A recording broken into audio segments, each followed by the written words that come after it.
باللہ من الشیطان الرجیم بسم اللہ الرحمن الرحیم ان اللہ وملائکتہ یصلون علی النبی یا ایہا الذین آمنوا صلوا علیہ وسلموا تسلیما اللہم صلی علی سیدنا و نبینا و شفیعنا و مولانا محمد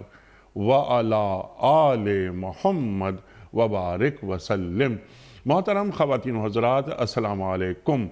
پیام صبح کے ساتھ ایک بار پھر حاضر میں ہوں آپ کا میزبان انیق احمد۔ روزانہ آپ سے ملاقات ہوتی ہے، الحمدللہ قرآن کریم کی مختلف آیات پر گفتگو فرماتے ہیں ہمارے ملک کے ممتاز علماء، اور ہم روز اپنے معزز علماء سے سیکھتے ہیں کہ قرآن کریم ہم سے کیا مخاطبت کر رہا ہے اور قرآن کریم کی ان آیات کے کیا معنی اور مفاہیم ہیں۔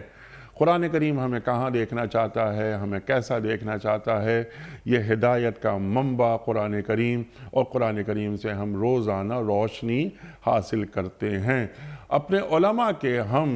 انتہائی شکر گزار، وہ تشریف لاتے ہیں اور ہماری علمی کمی کو دور فرما دیتے ہیں۔ خواتین و حضرات، آج سورہ صاد کی آیت نمبر 26 پر ہم بات کروائیں گے اور سیکھیں گے اپنے عہد کے ایک جید عالم دین سے۔ داؤد علیہ السلام سے مخاطبت ہو رہی، اللہ فرما رہا ہے ہم نے آپ کو زمین میں خلیفہ بنایا ہے۔ داؤد علیہ السلام کون؟ ایک سوال ہم یہ بھی رکھیں گے اپنے معزز مہمان کی خدمت میں کہ اختصار کے ساتھ داؤد علیہ السلام کا کوئی تذکرہ اور ان کی جو سوانح ہے وہ ذرا سی وہ بھی ہم تک پہنچا دیں۔ خلافت، انی جاعل فی الارض خلیفہ، اللہ تعالیٰ قرآن کریم میں فرما رہا ہے یہاں جو خلافت عطا کی جا رہی ہے اس خلافت کا کیا معنی ہے۔ اللہ تعالیٰ نے داؤد علیہ السلام کو نبوت بھی دی اور حکومت بھی دی، سلطنت بھی دی۔ اللہ اکبر۔ خواتین و حضرات، اللہ تعالیٰ فرما رہا ہے اور آپ کے ذریعے قرآن کریم میں تو یہ آیت رکھ دی گئی تاکہ قیامت تک لوگ پڑھیں اور نصیحت لیتے رہیں کہ ہم نے حکومت آپ کو دے دی، آپ حکومت کیجئے، لیکن آپ لوگوں کے درمیان حق کے ساتھ حکومت کیجئے۔ اللہ اکبر۔ یہ حق کے ساتھ حکومت کیا ہوتی ہے، یا یہ اقامت حق کیا ہوتا ہے؟ جو حق کے ساتھ حکومت نہیں ہوتی وہ حکومت الہی نہیں ہوتی۔ اب یہ حکومت الہی کیا ہوتی ہے، یہ بھی ہم سوال رکھیں گے اپنے معزز مہمان کی خدمت میں۔ اللہ فرماتا ہے کہ خواہش نفسانی کی پیروی نہ کیجیے۔ خواہش نفسانی، اس کی پیروی، تو جب خواہش نفسانی سامنے آ جاتی ہیں تو خواہش نفسانی اور عدل کے درمیان کیا کوئی دیوار کھڑی ہو جاتی ہے؟ یہ بھی ہم پوچھیں گے اپنے معزز مہمان سے۔ اللہ تعالیٰ فرما رہا ہے کہ اگر تم نے پیروی کی تو وہ تمہیں بھٹکا دے گی، وہ خواہش نفسانی، اور جو لوگ اللہ کی راہ سے بھٹکتے ہیں ان کے لیے سخت سزا ہے، اور انہیں معلوم ہونا چاہیے کہ ایک یوم حساب بھی ہے، اسے نہ بھولیں۔ یہ آیت سورہ صاد کی آیت نمبر 26 حکمران سے کیا تقاضا کر رہی ہے؟ یہ جوڑیں گے حالات حاضرہ سے۔ آج جو دنیا بھر میں مسلمان ریاستیں ہیں، ان ریاستوں کے جو سربراہ ہیں، جو حکمران ہیں، جو حاکم وقت ہے،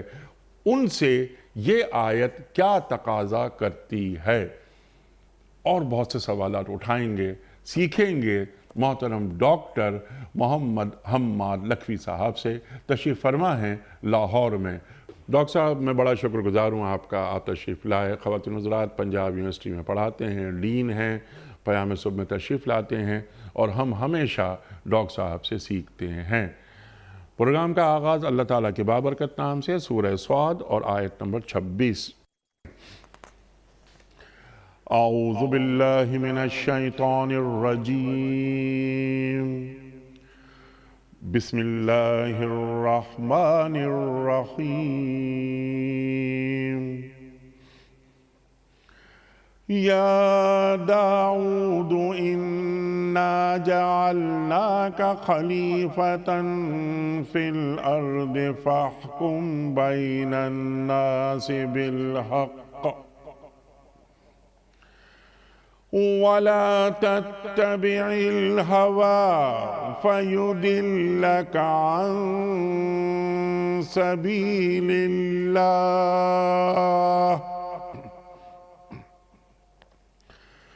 ان الذین یضلون عن سبیل اللہ لہم عذاب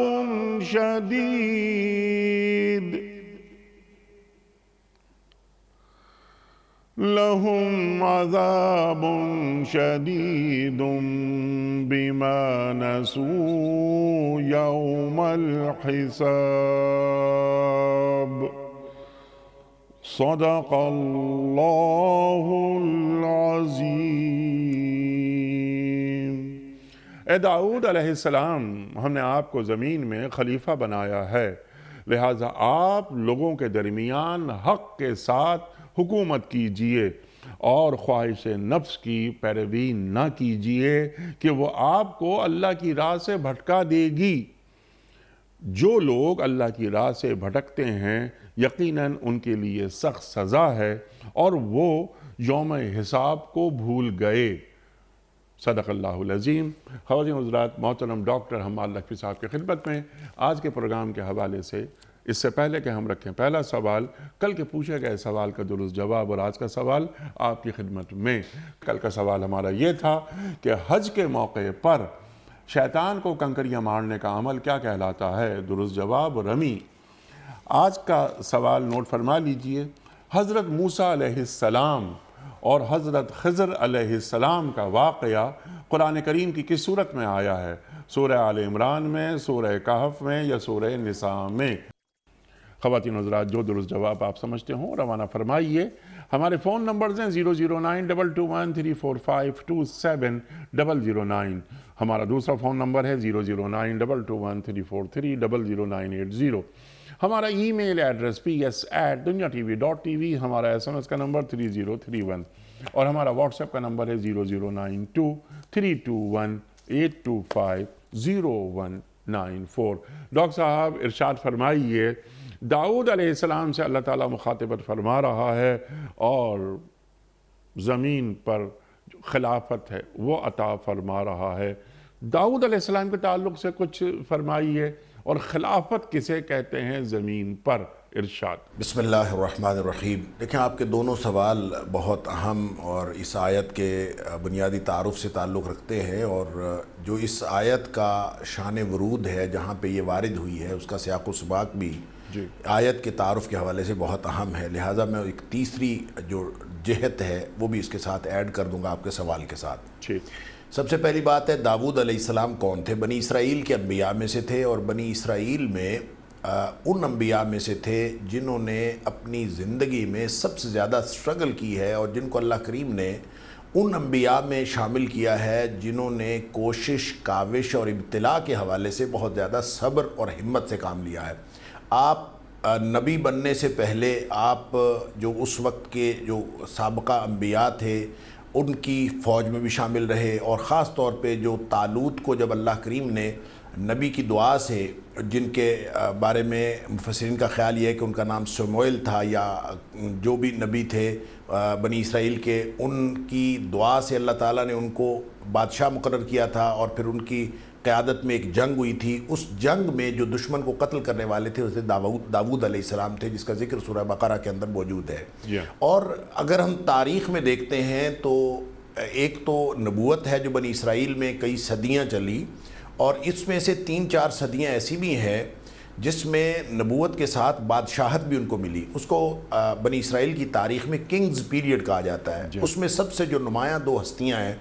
وہ حضرت داؤد علیہ السلام اور ان کے بیٹے حضرت سلیمان علیہ السلام ہیں۔ یہ دونوں نبی بھی تھے اور دونوں بادشاہ بھی تھے، اور بادشاہت بھی ایسی ان کو عطا ہوئی جس طرح کی بادشاہت کسی اور کو عطا نہیں ہوئی۔ لیکن نبیوں کو چونکہ آزمایا گیا، ان کا امتحان کیا گیا، اور یہ ابتلاء نبی اکرم صلی اللہ علیہ وآلہ وسلم کے فرمان کے مطابق ہر ایک کے ایمان کے بقدر اس کو آزمایا جاتا ہے، ابتلاء ہوتی ہے۔ اور نبی پاک صلی اللہ علیہ وآلہ وسلم نے فرمایا جتنا مجھے آزمایا گیا اور جتنا مجھے مبتلا کیا گیا اتنا کسی اور کے اوپر آزمائشیں نہیں آئیں۔ اور پھر نبی کریم صلی اللہ علیہ وآلہ وسلم کو جب آزمائشوں کا جب کبھی مرحلہ آیا تو کسی نہ کسی سابقہ نبی کا حوالہ دے کے نبی اکرم صلی اللہ علیہ وسلم کو تسلی دی گئی۔ لہٰذا سورہ صاد جو ہے یہ چونکہ بنی اسرائیل، یہ چونکہ سورہ صاد جو ہے یہ مشرکین مکہ کے اس مزاحمتی تحریک اور اس رویے کے دور میں نازل ہوئی ہے جب نبی اکرم صلی اللہ علیہ وسلم کو شدید مشکلات کا سامنا تھا. تو نبی اکرم صلی اللہ علیہ وسلم کو حکم یہ دیا جا رہا ہے کہ آپ ان باتوں پر جو یہ ہرزہ سرائی کرتے ہیں، جو آپ کی شان میں گستاخیاں کرتے ہیں اور جو کچھ کہتے ہیں، اصبر علی ما یقولون، یعنی آیت نمبر 17 سے حضرت داؤد علیہ السلام کا ذکر شروع ہوا، اور وہ ایک مثال کے طور پر اللہ کریم نے بیان فرمایا یہاں کہ جس طرح داؤد علیہ السلام نے لوگوں کے کہنے پر اور لوگوں کی ہرزہ سرائی پر صبر کیا اور ڈٹے رہے، اس طرح آپ بھی ڈٹے رہیے. یہاں نبی اکرم صلی اللہ علیہ وسلم کو داؤد علیہ السلام کا حوالہ دے کر ایک تسلی دی جا رہی ہے. اور داؤد علیہ السلام اللہ کے کتنے مقرب بندے تھے کہ آپ جب تسبیح فرماتے تھے، آپ جب ذکر اللہ کا کرتے تھے تو آپ کے ساتھ پہاڑ بھی ذکر کرتے تھے. اللہ تعالیٰ نے یہیں قرآن میں ذکر کیا ہے کہ انا سخرنا لہ الجبال، ہم نے اس کے لیے پہاڑ بھی مسخر کر دیے تھے کہ یسبحنا معہ بالعشی والاشراق، کہ صبح و شام ان کے ساتھ جو ہے وہ پہاڑ بھی تسبیح کرتے تھے. تو اتنے اللہ کے مقرب بندے اور نبی ہونے کے باوجود جو مزاحمتی تحریک ان کو بھی سامنا کرنا پڑی، اور اس کے باوجود وہ ڈٹے رہے، اور ان کا ڈٹنا اور ان کا اس ابتلاء کے اندر صبر کرنا اور صبر و استقامت جو ہے اس کو نبی اکرم صلی اللہ علیہ وسلم کے لیے ایک مثال کے طور پر پیش کیا جا رہا ہے. اس کے بعد ایک واقعے کا ذکر ہے، اور وہ واقعہ بھی ایک بہت تفصیل کے ساتھ، اس کی ایک الگ تفصیل ہے، آپ فرمائیں گے تو میں انشاءاللہ عرض کر دوں گا کہ اس کے پس منظر اسرائیلیات اس میں کیونکہ بہت شامل ہیں، اور وہ واقعہ قرآن کریم میں کیونکہ اس کی تفصیل نہیں ملتی، اس لیے ہم اس واقعے کو چھوڑ دیتے ہیں. میں عرض کرتا ہوں کہ اس واقعے کو چونکہ اس آیت کو کنکلوڈ کیا جا رہا ہے اس واقعے کے اختتام پہ، تو ہمیں اس آیت کے وَلَا تَتَّبِعِ الْهَوَىٰ میں اس کو ذکر کرنا پڑے گا. وہ انشاءاللہ جب وہاں سوال آئے گا تو میں عرض کر دوں گا. اب ہم آتے ہیں اس سوال کی طرف داؤد علیہ السلام کے تعارف کے بعد اور اس آیت کے سیاق و سباق کے بعد کہ خلافت کیا ہوتی ہے. اللہ کریم نے حضرت داؤد علیہ السلام کو خلیفہ بنایا. تو یہ جو خلیفہ کی بات ہے، اِنَّا جَعَلْنَاكَ خَلِيفَةً فِي الْأَرْضِ، ہم نے آپ کو خلیفہ بنایا ہے. فَاحْكُم بَيْنَ النَّاسِ بالحق، اور لوگوں کے درمیان حق کے ساتھ فیصلہ کیجئے. وَلَا تَتَّبِعِ الْهَوَىٰ، یہ بہت ہی اسپیسیفک حکم ہے جو حضرت داؤد علیہ السلام کو ان کے جو حاکمانہ اختیارات ہیں اور جو ان کی بطور نبی اور بطور حاکم جو ان کی ذمہ داریاں ہیں ان کو ظاہر کر رہا ہے. لہٰذا خلیفہ وہ ہوتا ہے، خلیفہ کوئی نائب نہیں ہوتا جو عام طور پہ یہ سمجھا جاتا ہے کہ خلیفہ نائب ہوتا ہے، کیونکہ نائب کا جو تصور ہے وہ اصل کی غیر موجودگی میں جب کوئی اختیار استعمال کرتا ہے یا اس کو استعمال کرنے کا حق ملتا ہے تو اس کو نائب کہا جاتا ہے. جب اللہ کا نائب ہم کہیں گے، خلیفۃ اللہ کہیں گے، تو اللہ کی ذات کبھی ایسا نہیں ہوا، وہ ازلی و ابدی ہے، کبھی ایسا نہیں ہوتا کہ وہ موجود نہ ہو. اس لیے خلیفہ یہاں ان نائب کے معنوں میں قرآن میں استعمال نہیں ہوا، بلکہ خلیفہ سے مراد پیچھے چلنے والا ہے، اللہ کے احکام کو نافذ کرنے والا ہے. لہٰذا یہ وہ امانت ہے جس کا ذکر سورہ احزاب کے اندر آیا کہ ہم نے یہ امانت پیش کی پہاڑوں کے اوپر اور آسمانوں کے اوپر، اور سب ڈر گئے اور کسی نے اس کو قبول نہیں کیا اور سب نے انکار کر دیا. اور اس امانت کو اٹھایا تو صرف انسان نے اٹھایا، اور انسانوں میں سے اشرف انبیاء ہوتے ہیں، اور انبیاء میں سے سب سے اشرف الانبیاء جو ہیں نبی اکرم صلی اللہ علیہ وسلم ہیں. اور وہ جو امانت تھی، وہ امانت کیا تھی؟ وہ اصل میں زمین میں خلیفۃ اللہ فی الارض ہونے کی امانت تھی کہ زمین میں اللہ کے احکام کو نافذ کیا جائے، اللہ کے قانون کو نافذ کیا جائے. خلافت ارضی اللہ کے قانون کو زمین میں نافذ کر دینے کی وہ ذمہ داری تھی جو اللہ تعالیٰ نے اولین اعتبار سے نبیوں کو عطا فرمائی، اس کو خلافت کہتے ہیں. لہٰذا نبی اکرم صلی اللہ علیہ وسلم بھی خلیفۃ اللہ فی الارض تھے، حضرت داؤد علیہ السلام بھی خلیفۃ اللہ فی الارض تھے، اور سارے انبیاء کی یہ بنیادی حیثیت ہے کہ وہ زمین میں اللہ کا قانون نافذ کرنے کے لیے تشریف لاتے ہیں. لہٰذا خلیفۃ اللہ، خلیفہ کے مصداق صرف انبیاء ہوتے ہیں. انبیاء کے بعد جتنے لوگ بھی ہوتے ہیں وہ خلافت اللہ، وہ خلیفۃ اللہ نہیں ہوتے، وہ خلیفۃ النبی ہوتے ہیں. نبی اکرم صلی اللہ علیہ وسلم کے بعد حضرت ابوبکر صدیق رضی اللہ تعالیٰ عنہ خلیفہ بنے تو ان کو خلیفۃ رسول اللہ کہا جاتا تھا، یا خلیفۃ رسول اللہ. آپ اللہ کے رسول صلی اللہ علیہ وسلم کے بعد اسی ذمہ داری کو اپنانے والے، اسی کو نبھانے والے، اس لیے آپ خلیفۃ رسول اللہ تھے. اور اسی کے بعد جب حضرت عمر فاروق رضی اللہ تعالیٰ عنہ آئے تو ان کو یا خلیفۃ رسول اللہ کہا جاتا تھا، اے اللہ کے رسول صلی اللہ علیہ وسلم کے خلیفے کے خلیفے. لہٰذا وہ جو خلافت ہے جس کو ہم خلافت راشدہ کہتے ہیں، وہ خلافت راشدہ علی منہاج النبوہ ہونے کی وجہ سے وہ خلافت ہے، کیونکہ اللہ کے رسول صلی اللہ علیہ وسلم نے زمین میں اللہ کا قانون نافذ کرنے کا جو طریقہ سکھایا تھا اس طریقے پر جو بھی حکمران ہوگا وہ خلافت اعلیٰ منہاج النبوہ کا مصداق ہوگا۔ لہٰذا نبی اکرم صلی اللہ علیہ وسلم کے خلیفہ حضرت علی، حضرت ابوبکر صدیق رضی اللہ تعالیٰ عنہ ہوئے، پھر اس کے بعد یہ چین چلی، عمر فاروق رضی اللہ تعالیٰ عنہ کے خلیفے ہوئے، اس کے بعد حضرت عثمان ہوئے، پھر حضرت علی رضی اللہ تعالیٰ عنہ کے خلیفے ہوئے۔ یہ خلافت کا ایک بنیادی کانسیپٹ ہے جو میں نے عرض کر دیا۔ سبحان اللہ، سبحان اللہ، سبحان اللہ۔ اور خلافت کا جو بنیادی کانسیپٹ ہے بالکل وہ واضح ہو گیا کہ یہاں پر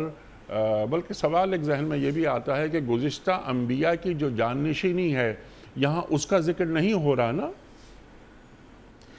اس کی وجہ یہ ہے کہ جو گزشتہ انبیاء ہیں وہ ہر نبی چونکہ زمین پر اللہ کا قانون نافذ کرنے کا ذمہ دار ہوتا ہے اور وہ ڈائریکٹ خلیفۃ اللہ فی الارض ہوتا ہے، تو نبی اکرم صلی اللہ علیہ وسلم کا یہ فرمان اس حقیقت کو اور اس سوال کو واضح کر دیتا ہے جس کی طرف آپ نے اشارہ کیا کہ نبی اکرم صلی اللہ علیہ وسلم فرمایا کانت بنو اسرائیل تسوسہم الانبیاء، جو بنی اسرائیل تھے ان کے انبیاء وہ پوری مانیٹرنگ کرتے تھے، تمام معاملات کو اپنے ہاتھ میں رکھتے تھے، وہ سٹیٹس مین ہوتے تھے، اور جب بھی کوئی ایک نبی جاتا تھا تو اس کے بعد دوسرا نبی آ جاتا تھا اور وہ نبی آ کے اس کی جگہ لے لیتا تھا۔ لہٰذا خلیفہ کا یعنی خلیفۃ اللہ فی الارض کا جو خلیفہ ہوتا تھا وہ کبھی بھی خلیفہ اس نبی کا نہیں رہا بلکہ وہ خلیفۃ اللہ فی الارض ہی رہا ہے، کیونکہ نبیوں کے بعد نبی آتے رہے ہیں، لہٰذا وہاں ہمیں کوئی جانشین نظر نہیں آتا۔ پھر خود نبی اکرم صلی اللہ علیہ وسلم فرمایا وَلَٰكِن لَا نَبِيَّ بَعْدِي، میرے بعد چونکہ نبی نہیں ہوگا اس لیے میرے بعد وَتَكُونُ خلفاء ہوں گے، اس لیے نبی اکرم صلی اللہ علیہ وسلم کی جانشینی میں ہمیں خلفاء نظر آتے ہیں۔ سبحان، بنیادی مقصد حکومت الہی کا قیام۔ اب یہ حکومت الہی کا قیام یہ ایک بہت بڑا ایک سوال ہے جس کا کینوس بہت بڑا ہے، لیکن اختصار کے ساتھ جیسے فوراً آگے بات اللہ تعالیٰ بھی فرما رہا ہے کہ لہٰذا کیونکہ حکومت ہم نے آپ کو دے دی، خلافت ہم نے آپ کو دے دی، عطا کر دی، تو اب آپ کیا کیجئے کہ آپ لوگوں کے درمیان حق کے ساتھ حکومت کیجئے۔ حق کے ساتھ حکومت کیا ہوتی ہے؟ اور جیسا میں عرض کر رہا تھا کہ حکومت الہی کا قیام زمین پر یہ ذمہ داری ہے حاکم وقت کی، اور تسلسل سے وہ آگے بڑھتا ہوا چلا آ رہا ہے، لیکن داؤد علیہ السلام سے مخاطبت ہو رہی ہے یہاں۔ تو داؤد علیہ السلام سے جو اللہ تعالیٰ کیا فرما رہا ہے، اور فوراً یہ بات ہو رہی ہے جس جانب آپ نے بھی اشارہ فرمایا تھا کہ کوئی ایک واقعہ بھی ہے وغیرہ وغیرہ، کہ خواہش نفس کی پیروی نہ کیجئے۔ تو حکومت الہی اور خواہش نفس، حق کے ساتھ حکومت، اقامت حق، کیا معنی ہے اس کے ڈاکٹر صاحب؟ دیکھیں یہ آیت جس مضمون کو کنکلوڈ کر رہی ہے وہ اسی واقعے سے تعلق رکھتا ہے، اور جو آیت نمبر 21 سے شروع ہو کر آیت نمبر 26 پہ ختم ہوتا ہے، اور ویسے حضرت داؤد علیہ السلام کا بیان جو ہے وہ آیت نمبر 17 سے آغاز ہو رہا ہے، اور اللہ کریم نے نبی اکرم صلی اللہ علیہ وسلم کو خطاب کر کے حضرت داؤد علیہ السلام کا واقعہ شروع کیا، اور نبی اکرم صلی اللہ علیہ وسلم کو خطاب فرما کے ہی اس واقعے کی طرف اشارہ کیا جب ایک جھگڑا لے کے دو لوگ آئے حضرت داؤد علیہ السلام کے پاس۔ اب یہاں پہ وہ واقعہ جو قرآن میں بیان ہوا ہے وہ تو صرف اتنا ہے کہ حضرت داؤد علیہ السلام ایک دن اپنے حجرہ میں جو عبادت کا کمرہ تھا وہاں پہ اپنی گوشہ نشینی اختیار کر کے عبادت کر رہے تھے کہ دو لوگ جو ہیں وہ دیوار پھلانگ کے آ گئے۔ آپ کو ان سے خوف لاحق ہوا کہ کہیں یہ کوئی کسی بدنیتی سے نہ آئے ہوں اور کوئی جرم سرزد نہ کرنا چاہتے ہوں، کوئی کسی ارتکاب نہ کرنا چاہتے ہوں، تو انہوں نے بتایا کہ نہیں ہم تو ایک مقدمہ لے کے آئے ہیں، اور مقدمہ یہ تھا کہ ایک شخص نے کہا کہ میرے پاس ایک دمبی یا ایک بکری ہے اور اس شخص کے پاس 99 ہے، اور یہ مجھ سے وہ بھی لینا چاہتا ہے، اور گفتگو میں یہ میرے اوپر غالب آ گیا ہے، فاضانی فی الخطاب، اور گفتگو میں یہ غالب آ گیا ہے، لہٰذا آپ اس کا فیصلہ کر دیجئے۔ حضرت داؤد علیہ السلام نے یہ بات سنی، اور سننے کے بعد آپ نے فوراً ایک گویا فتویٰ جاری فرمایا اور ایک حکم جاری فرمایا کہ یہ جہاں بھی شراکت داری ہوتی ہے اکثر لوگ جو ہیں وہ اس طرح کی بات کرتے ہیں۔ جب آپ نے یہ بات فرمائی کہ اکثر لوگ اس طرح کی بات کرتے ہیں تو فوراً ہی آپ کو خیال آیا کہ یہ تو اللہ کی طرف سے آزمائش تھی، یہ میں قرآن کے الفاظ کا مفہوم عرض کر رہا ہوں، اور فوراً ہی آپ کو خیال آیا کہ اللہ کی طرف سے آزمائش تھی۔ پھر آپ نے اللہ تعالیٰ سے مغفرت مانگی، اللہ فرماتا ہے کہ ہم نے ان کو معاف کر دیا، اور ساتھ یہ فرمایا کہ اس کا ہمارے پاس وَإِنَّ لَهُ عِنْدَنَا لَزُلْفَى وَحُسْنَ مَآب، کہ حضرت داؤد علیہ السلام کا ہمارے پاس بہت ہی قرب والا مقام ہے اور بہت ہی عمدہ ٹھکانہ ہمارے پاس ہے، اور ہم نے ان کو معاف بھی کر دیا۔ اور وہ دونوں افراد اصل میں فرشتے تھے، اچھا یہ ہے اصل میں وہ بات کہ ہم اس کو وہ ان کو فرشتہ کہیں یا وہ جینون کیس کہیں، یہ اس پہ مفسرین نے مختلف آراء کا اظہار کیا ہے۔ میں اسی طرف اشارہ کرنا چاہتا تھا کہ قرآن کے ٹیکسٹ سے اس واقعے کے بارے میں کوئی تفصیل نہیں ہے، اور نبی اکرم صلی اللہ علیہ وسلم نے بھی اس کی کوئی تفصیل اس طرح کی ارشاد نہیں فرمائی۔ ساری یہ جو تفصیل ہے یہ گڑبڑ اس لیے ہوئی، اور یہ مشکلات قرآن میں سے یہ مقام اس لیے آیا کہ اس کے اندر جو بائبل کے اندر حضرت داؤد علیہ السلام کے حوالے سے بیان ہے، اس بیان کو اس کے ساتھ جوڑا گیا، جس کو اسرائیلی روایات کہا جاتا ہے، اس کو جوڑا گیا، تو اس کے اندر حضرت داؤد علیہ السلام کے بارے میں اس واقعے کے حوالے سے جو قصہ درج ہے وہ ایک نبی کیا ایک عام نیک انسان کے بھی شایع نشان نہیں ہے۔ لہٰذا اگر آپ اس کو دیکھیں گے تو بعض مفسرین نے تو اس اسرائیلی واقعے کو ایز اٹ از لے لیا ہے، اور وہ واقعہ اس طرح کا ہے کہ نعوذ باللہ من ذالک حضرت داؤد علیہ السلام کو کسی اپنے سپہ سالار کی جو بیوی تھی وہ پسند آ گئی تھی، اور آپ نے اس سے شادی کر لی تھی اور اس کو مروا بھی دیا تھا اور اس طرح کی اور بھی تفصیلات ہیں اس میں، لیکن یہ کسی بھی ایک یہ خرافات ہیں اور کسی نبی کے شایع نشان نہیں ہے۔ اب بات یہ ہے کہ اس کو دیکھ کر اور اسرائیلی روایات سے متاثر ہو کر مفسرین کا ایک گروہ تو وہ ہے کہ وہ کہتے ہیں کہ واقعہ تو ایسا ہوا تھا، معاملہ تو ایک خاتون ہی کا تھا، لیکن حضرت داؤد علیہ السلام نے اس سے شادی نہیں کی تھی، آپ نے تو صرف اپنے اس سپہ سالار سے کہا تھا کہ تم اس کو طلاق دے دو اور میں اسے شادی کر لیتا ہوں، اور یہ اس دور کا عام معمول تھا۔ اور بعض مفسرین نے یہ بھی لکھا ہے کہ وہ منکوحہ نہیں تھی بلکہ منصوبہ اور مخطوبہ تھی، ابھی صرف نسبت طے ہوئی تھی، اور آپ نے یہ کہا تھا کہ میں اس سے شادی کرنا چاہتا ہوں، صرف خواہش کا اظہار کیا تھا، اور اللہ تعالیٰ نے اس پر تنبیہ فرما دی۔ عصمت انبیاء کا یہ معنی نہیں ہے کہ معصوم عن الخطا اس طرح ہوتے ہیں کہ ان کے اندر خواہش پیدا نہیں ہوتی یا احتیاج پیدا نہیں ہوتی۔ عصمت انبیاء کا معنی یہ ہے کہ معصوم عن الخطا اس طرح ہوتے ہیں کہ ان کے دل و دماغ میں جو بھی خیال ایسا پیدا ہو جو ان کی شان کے لائق نہ ہو تو اللہ کریم اس کے اندر کوئی نہ کوئی رکاوٹ ڈال دیتا ہے، اور اللہ تعالیٰ کی طرف سے ان کو رہنمائی مل جاتی ہے۔ لہٰذا ان کو رہنمائی مل گئی اور انہوں نے وہ اس سے بچ گئے، اور یہ رہنمائی ہی کی ایک بات تھی جس کے بارے میں یہ بھی کہا گیا کہ یہ فرشتے تھے جنہوں نے آ کے تمثیلی انداز میں ایک مقدمہ پیش کیا، اور اصل میں حضرت داؤد علیہ السلام کو یہ احساس دلانا تھا کہ آپ کے دل میں وہ جو خواہش پیدا ہوئی ہے وہ درست نہیں ہے، اور انہوں نے اس بات کو سمجھ لیا اور فوراً اللہ سے استغفار کر لیا۔ یہ بات ہو سکتا ہے یہ درست ہو، لیکن اس کے بارے میں نبی اکرم صلی اللہ علیہ وسلم سے اور کسی صحیح روایت سے جب کوئی بات نہیں ہے اور قرآن کے ٹیکسٹ میں بھی کوئی بات ایسی موجود نہیں ہے، تو ہمیں کیا ضرورت ہے کہ ہم قرآن کے ٹیکسٹ سے باہر نکل کے کسی ایسی چیز کو سمجھنے کی کوشش کریں جس کا تعلق قرآن کے ساتھ بالکل نہیں ہے، اور نبی کریم صلی اللہ علیہ وسلم نے بھی اس کی کوئی وضاحت نہیں فرمائی۔ حالانکہ نبی اکرم صلی اللہ علیہ وسلم کا یہ فرض تھا اور آپ کے ذمے تھا کہ وَأَنزَلْنَا إِلَيْكَ الذِّكْرَ لِتُبَيِّنَ لِلنَّاسِ مَا نُزِّلَ إِلَيْهِمْ، آپ کے اوپر ہم نے قرآن نازل کیا ہے حبیب صلی اللہ علیہ وسلم تاکہ آپ لوگوں کے اوپر واضح کر دیں کہ ان کے اوپر کیا نازل کیا گیا ہے۔ نبی کریم صلی اللہ علیہ وسلم نے وضاحت فرما دی ہے، اور جب اس بات کی وضاحت نہیں فرمائی تو اس کا مطلب یہ ہے کہ اس پورے واقعے کا تعلق صرف اسی بات سے ہے جس کا تعلق قرآن کے ٹیکسٹ سے اور قرآن کے متن سے ظاہر ہو رہا ہے، اور اس کے علاوہ جو ایڈیشنل چیزیں ہیں اس کا قرآن کی اس تاریخ کے ساتھ اور اس آیت کے شان نزول اور شان ورود کے ساتھ قطعاً کوئی تعلق نہیں ہے۔ لہٰذا جب ہم اس کو قرآن کے ٹیکسٹ کے حوالے سے دیکھتے ہیں تو اس آیت میں وَلَا تَتَّبِعِ الْهَوَىٰ کی جب بات آتی ہے اور استغفار کی بات آتی ہے، پھر اللہ تعالیٰ فرماتا ہے کہ ہم نے اس کے لیے فَغَفَرْنَا لَهُ عَلَىٰ ذَلِكَ، ہم نے اس بات پر اس کو معافی بھی دے دی، تو اس کا مطلب ہے ایک لغزش کا تصور تو آتا ہے کہ کوئی لغزش تو تھی جس کی انہوں نے معافی مانگی، اور پھر اس کے بعد یہ آیت اس کو کنکلوڈ کر رہی ہے اس بات کو، تو صاف سمجھ آتا ہے کہ یہاں اصل میں معاملہ یہ ہے کہ حضرت داؤد علیہ السلام کو اللہ نے خلیفہ بنایا۔ خلیفہ کا کام زمین پہ اللہ کا قانون نافذ کرنا ہوتا ہے۔ ہر شخص اپنی مجبوریوں کے اعتبار سے، اپنی ذمہ داریوں کے اعتبار سے وہ باؤنڈ ہوتا ہے کہ وہ ان ذمہ داریوں کو ادا کرے۔ وہ نیکی میں بھی اپنی خواہش کے مطابق اپنی ذمہ داریوں کا تعین نہیں کر سکتا، بلکہ اللہ کی طرف سے جو ذمہ داریاں عطا ہوئی ہوتی ہیں اپنے منصب کے اعتبار سے اس نے وہی ذمہ داریاں ادا کرنی ہوتی ہیں۔ حضرت داؤد علیہ السلام نے صرف اتنا کیا تھا کہ آپ نے عبادت کے لیے اپنا جو حجرہ مخصوص کیا تھا، آپ اس میں عبادت کر رہے تھے، حالانکہ آپ کی ذمہ داری، آپ خلیفتاً فی الارض تھے، فاحکم بین الناس بالحق، زمین میں لوگوں کے فیصلے کرنا حضرت داؤد علیہ السلام کا کام تھا، لوگوں کو اویلیبل ہونا ان کا کام تھا، نہ یہ کہ آپ گوشہ نشین ہو کے وہ اللہ کی عبادت کریں۔ لہٰذا اللہ کریم نے یہ بات ناپسند فرمائی کہ وہ لوگ جن کو فیصلہ کروانے کے لیے حضرت داؤد علیہ السلام باہر اویلیبل ہونے چاہیے تھے، ان کو دیوار پھلانگ کے آنا پڑا تصوروا فی المحراب، وہ دیوار پھلانگ کے آئے، اور یہ ذمہ داری کا جو احساس ہے یہ حضرت داؤد علیہ السلام کو آیا، اور فوراً انہوں نے اللہ سے استغفار کیا کہ مجھے تو ان لوگوں کے فیصلے کرنے چاہیے تھے، نہ کہ گوشہ نشینی میں بیٹھ کر عبادت کرنی چاہیے تھی۔ لہٰذا لکل میدان فرسان، عربی میں کہتے ہیں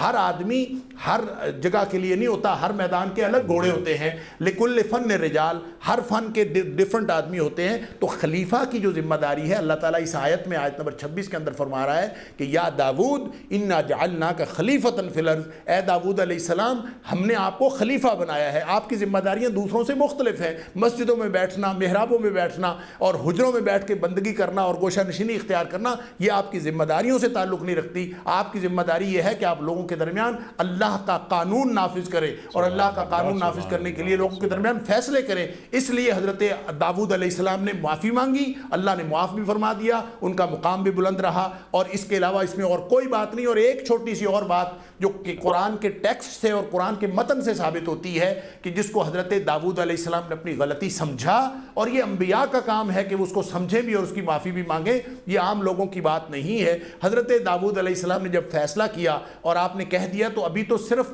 جو ایک دمبی والا یا ایک بکری والا جو تھا اس نے اپنا دعویٰ، جو مدعی تھا اس نے اپنا دعویٰ پیش کیا تھا، مدعا علیہ سے تو حضرت داؤد علیہ السلام نے پوچھا ہی نہیں تھا۔ تو چونکہ مدعا علیہ سے نہیں پوچھا اور فوراً آپ نے فیصلہ فرما دیا، اپنا ورڈکٹ دے دیا، تو وہ اسی وقت خیال آیا کہ مجھے تو مدعی اور مدعا علیہ کے بیانات سننے کے بعد فیصلہ کرنا چاہیے تھا۔ تو یہ بھی ایک ایسی لغزش ہے جو قرآن کے متن سے ظاہر ہو رہی ہے، جس کو حضرت داؤد علیہ السلام نے سمجھا اور فوراً اللہ سے استغفار کیا۔ اللہ تعالیٰ نے وہ استغفار بھی قبول فرمایا، ان کا مقام بلند بھی اظہار فرمایا، اور ساتھ ان ذمہ داریوں کو واضح فرما دیا کہ یا داؤد انا جعلناک خلیفۃ فی الارض، ہاں ہم نے آپ کو خلیفہ بنایا ہے، آپ کی ذمہ داریاں دوسروں لوگوں سے مختلف ہیں، لہذا آپ کا کام یہ ہے کہ فاحکم بین الناس بالحق، لوگوں کے درمیان حق کے ساتھ فیصلے کریں، آپ کا یہ کام ہے، قانون نافذ کرنے والا کام آپ کے ذمہ ہے۔ ولا تتبع الہوا، گویا نیکی کا بھی کوئی تصور اپنی خواہش سے متعین نہیں کیا جا سکتا، نیکی کا بھی وہ تصور ہوگا جو اللہ کریم عطا فرمائے۔ سبحان اللہ، کیونکہ آپ کو نبوت کے ساتھ ساتھ سلطنت بھی عطا کر دی ہے اللہ تعالیٰ نے۔ ڈاکٹر صاحب بالکل تفصیل سے آپ نے ایک ایک گوشہ اٹھا دیا اور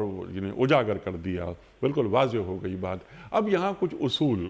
جو اللہ تعالیٰ ہمیں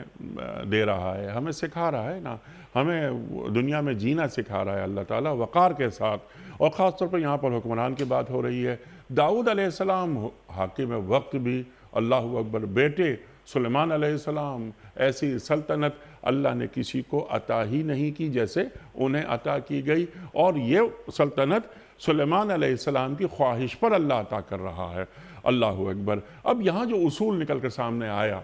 وہ یہ کہ اسلامی ریاست جب بھی ہوتی ہے وہ اقامت حق کی بنیاد پر ہوتی ہے، جہاں حکومت الہی نظر آئے، نفاذ ہو حکومت الہی کا۔ کیا یہ میرا سوال درست ہے؟ بالکل درست ہے، اس لیے کہ اللہ کریم نے یہ بات قرآن میں بار بار ارشاد فرمائی ہے، نبی اکرم صلی اللہ علیہ وسلم کو خطاب فرماتے ہوئے بھی اور سابقہ انبیاء کا ذکر کرتے ہوئے بھی اللہ کریم نے یہ بار بار بات ارشاد فرمائی ہے کہ آپ کو جب کبھی آپ کے ہاتھ میں فیصلے کا اختیار آئے، جب کبھی آپ کے پاس اتھارٹی آئے، تو آپ نے اللہ کے قانون کو نافذ کرنا ہے۔ لہٰذا اختیار چھوٹا بڑا ہو سکتا ہے، کبھی کسی کا اختیار چھوٹا ہو سکتا ہے، کبھی کسی کا اختیار بڑا ہو سکتا ہے، لیکن بنیادی ذمہ داری سورہ شورا کے اندر اللہ تعالیٰ نے فرمایا ان اقیم الدین، دین کو قائم کرنا یہ اصل میں نبیوں کی ذمہ داری ہوتی ہے۔ تو نبیوں کو جو حالات میسر ہوتے ہیں، اگرچہ وہ حکومت پر براجمان نہ بھی ہوں، ان کو سلطنت نہ بھی ملی ہو، اور لوگوں کے درمیان فیصلے کرنا اور ان کے حقوق کا تحفظ کرنا ان کے ذمہ نہ بھی لگا ہوا ہو، اور وہ بالکل مغلوبیت کی صورت میں اور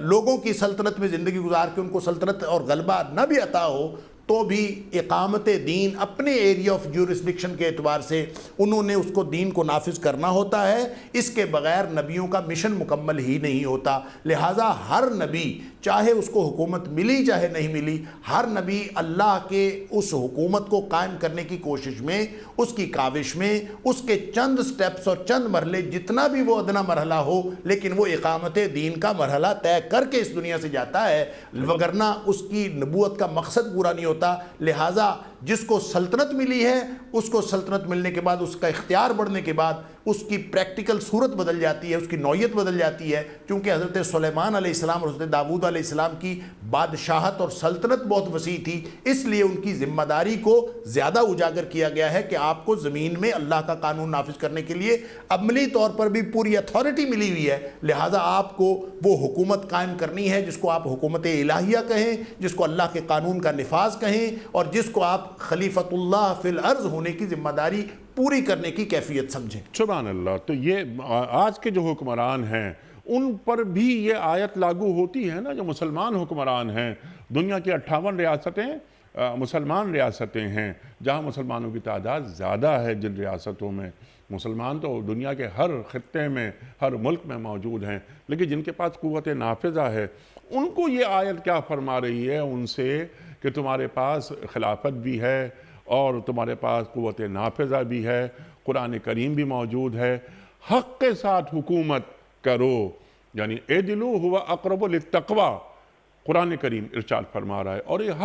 حق تو قرآن کریم میں کئی معنوں میں قل جاء الحق وزهق الباطل، اور جب حق آتا ہے تو باطل خود چلا جاتا ہے۔ حق کے ساتھ حکومت ہوتی ہے تو حق اور باطل دونوں ایک ساتھ پنپتے نہیں ہیں۔ اگر ذرا سا اور آگے بڑھیں کہ هو الذی ارسل رسولہ بالہدی والدین الحق، پھر یہاں پر اللہ تعالیٰ بیان فرما رہا ہے حق کو۔ تو ڈاکٹر صاحب یہ فرمائیے، ہمیں تعلیم کر دیجئے کہ ایک حکمران کو، ہم پاکستان کی بات کریں یا پورے عالم اسلام کی بات کریں، اس کے حاکم کو، حاکم وقت کو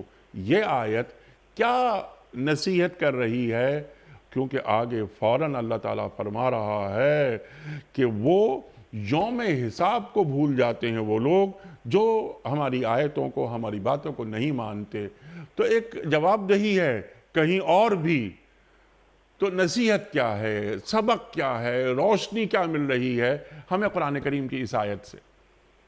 دیکھیں، آپ کے اس سوال میں اس کے 3 پہلو ہیں۔ سب سے پہلی بات تو یہ حق جو ہے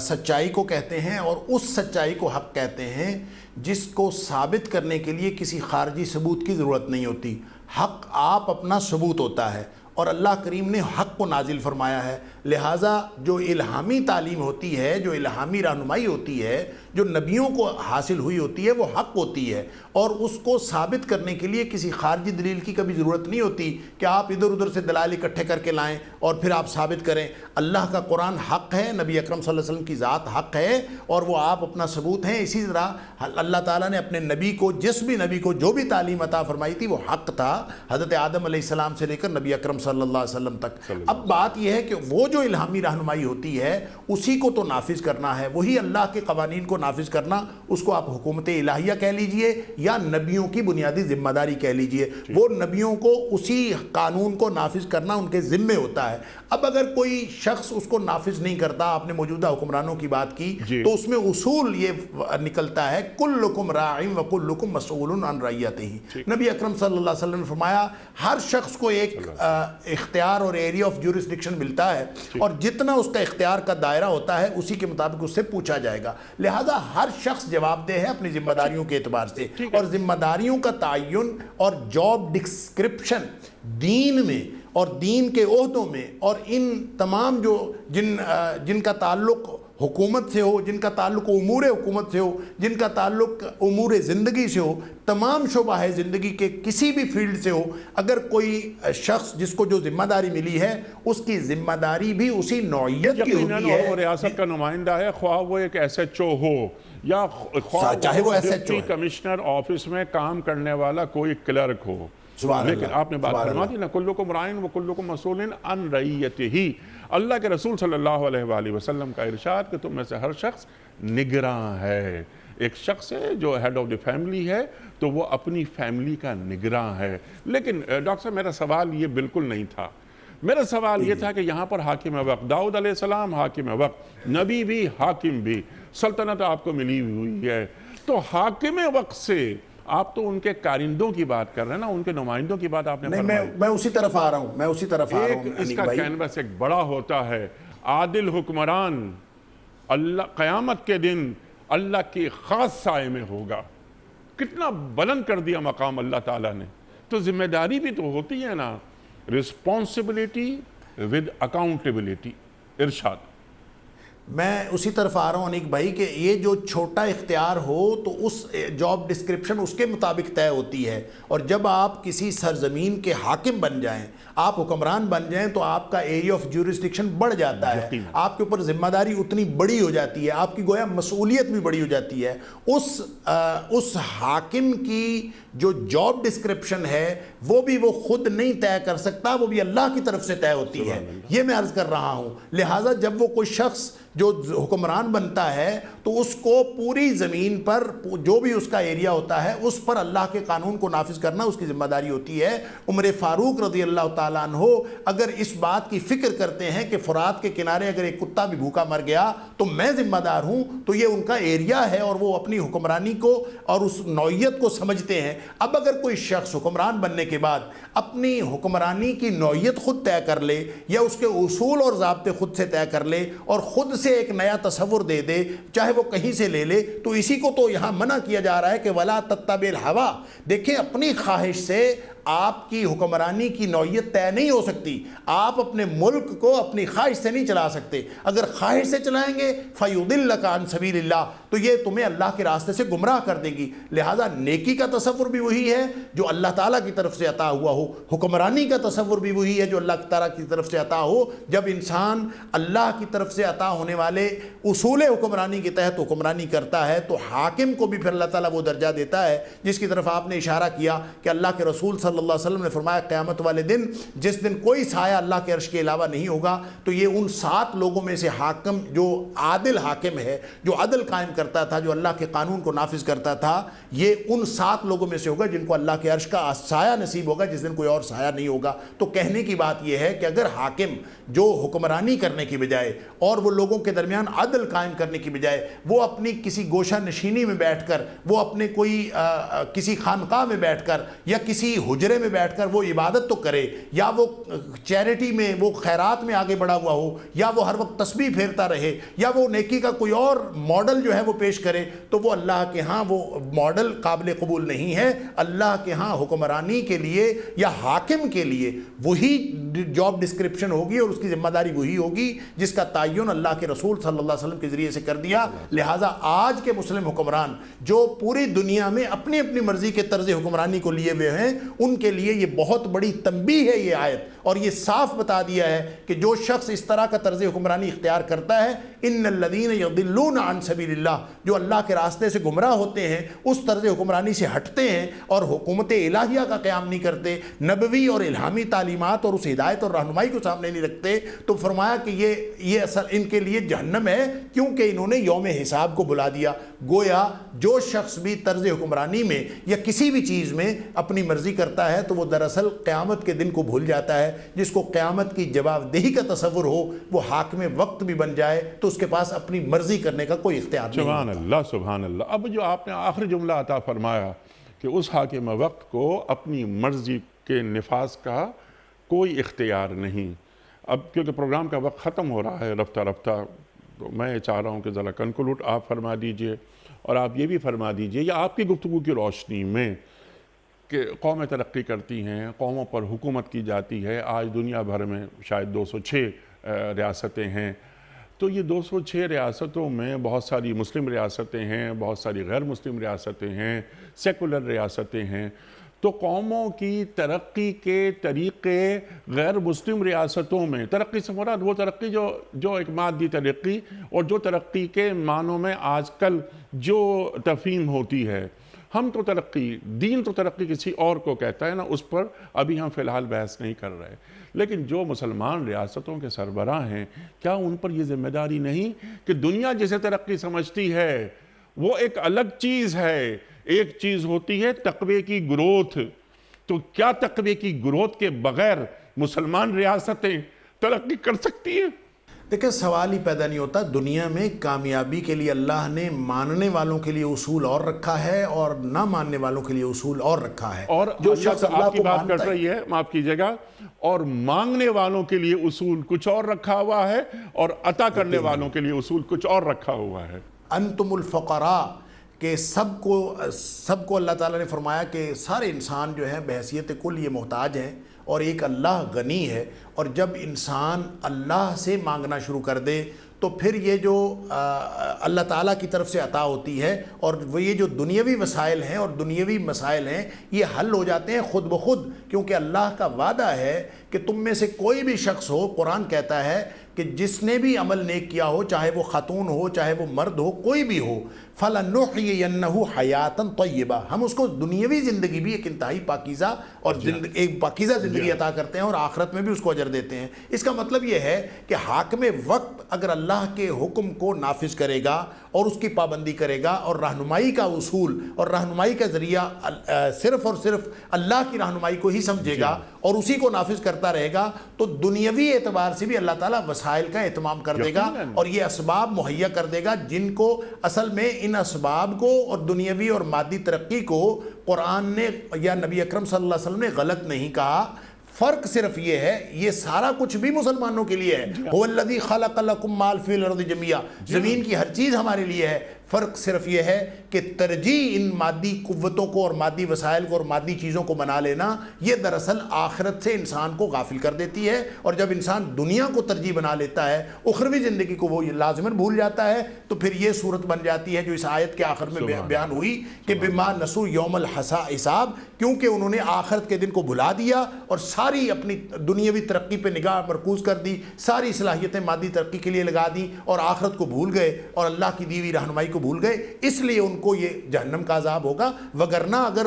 کوئی شخص دنیا میں اپنے مقصد کو نہ بھولے اور دنیاوی نعمتوں کو وہ استعمال کرتے ہوئے اللہ کا شکر کرتا رہے، تو یہ ساری کی ساری نعمتیں اس کے لیے دنیا اور آخرت کے لیے فائدہ مند بن جاتی ہیں۔ دنیا کو مسلمان کرنے کی ضرورت ہے، دنیاوی جو نعمتیں ہیں یہ ہمارے لیے ہیں، اور اللہ تعالیٰ نے مسلمانوں کو غریب فقیر مفلس دیکھنا اللہ پسند نہیں فرماتا، حاصل کی جائیں، لیکن جس طرح کہ پہلے عرض کیا گیا تھا کہ ترقی کے جو معیارات ہیں یا جو پیرامیٹرز ہیں یا جو فارمولے ہیں، وہ فارمولے مثال کے طور پہ مغرب کے الگ ہیں، ہمارے الگ، جس طرح آپ نے فرمایا کہ ہمارے پاس جو اصول وہ قرآن سے برآمد ہوتا ہے کہ ترقی کہتے کسے ہیں۔ ڈاکٹر صاحب، آج ہم یہ دیکھتے ہیں کہ پوری جو ریاستیں ہیں ہماری مسلمان ریاستیں، قرآن کریم کی یہ آیت ہم سامنے رکھتے ہیں آئینے کے طور پر اور مسلمان حکمرانوں کے رویے دیکھتے ہیں، تو معلوم یہ ہوتا ہے کہ ذہنی غلامی، وہ بات کہنا کہ جو کسی کے لیے قابل قبول ہو، کہیں ایسا تو نہیں کہ وہ بڑے ہم سے ناراض نہ ہو جائیں۔ اقبال کا ایک شعر یاد آتا ہے، پھر میں آپ سے کہوں گا کہ آپ اس کو بس کنکلوڈ کر دیجئے آج کے پروگرام کو۔ اقبال کس درد مندی سے کہتا ہے کہ بھروسہ کر نہیں سکتے غلاموں کی بصیرت پر کہ دنیا میں فقط مردان حر کی آنکھیں بینا۔ تو یہ مردان حر اللہ تعالیٰ بندوں کی غلامی سے نکالتا ہے اور اس کے ذریعے، یعنی اس پیغام کو اور اس تعلیم کو انبیاء کے ذریعے ہم تک پہنچاتا ہے کہ تم بندوں کی غلامی سے بندوں کو نکالو، اللہ کی غلامی میں دو۔ ہمارے حکمران، وہ اقبال پھر یاد آتے ہیں کہ امید کیا ہو سیاست کے پیشواؤں سے، یہ خاک باز ہیں رکھتے ہیں خاک سے پیوند۔ اللہ چھوٹی چھوٹی خواہشات، چھوٹی چھوٹی خواہشات، کتنی بڑی بڑی ریاستیں کتنے چھوٹے لوگوں کے ہاتھوں میں آ گئی ہیں۔ ارشاد ڈاکٹر صاحب۔ انسان حکمران ہو یا جو بھی اللہ کی طرف سے ذمہ داری لے کے آیا ہو،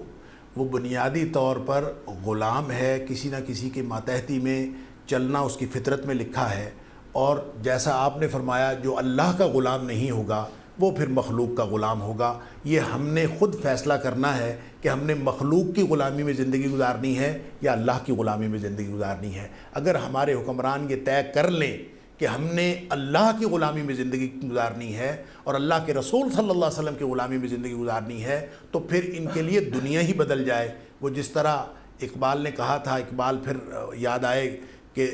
دل کی امیری شہنشاہی شکم سامان موت، فیصلہ تیرا تیرے ہاتھوں میں ہے دل یا شکم. یہ ہم نے خود فیصلہ کرنا ہے کہ ہم نے غلامی کس کی لینی ہے. اگر اللہ کی غلامی قبول کر لی تو اللہ تعالیٰ دنیا اور آخرت کی عزتیں عطا فرمائے گا, اور اگر دنیا میں کسی بھی چیز کی غلامی اختیار کر لی تو وہ دنیا میں بھی رسوا کرے گی اور آخرت میں بھی رسوا کرے گی. اللہ اکبر, اللہ اکبر. ڈاکٹر صاحب میں آپ کا بڑا شکر گزار, بڑا ممنون. سورہ صاد کی آیت نمبر 26 پر آپ نے ہمیں تعلیم کیا اور بتایا کہ قرآن کریم کیسا دیکھنا چاہتا ہے, خاص طور پر ہمارے حکمران کو. داؤد علیہ السلام کا ذکر ہوا, آپ نے پورا ان کا ایک سوانحی پس منظر وہ بھی آپ نے عطا فرمایا. اللہ آپ کو اچھا رکھے ڈاکٹر صاحب, کہ نبوت اور خلافت اور سلطنت اللہ تعالیٰ نے عطا فرمائی, اور داؤد علیہ السلام نے وہ کر کے دکھا دیا کہ یہ سلطنت اور یہ اقتدار یہ اللہ کی امانت ہوتا ہے. تو آپ نے بہت اچھی بات ہی فرمائی ڈاکٹر صاحب کہ وہ حجرے میں آپ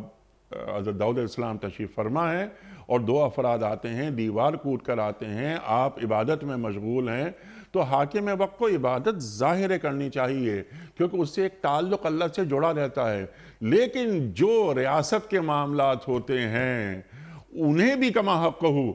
حل مطلوب ہوتا ہے, تو وہ دیوار کود کر آ رہے ہیں, اپنے مسائل بیان کر رہے ہیں. اور جس طرح ڈاکٹر صاحب آپ نے بالکل واضح کر دی یہ بات کہ وہ دو فرشتے,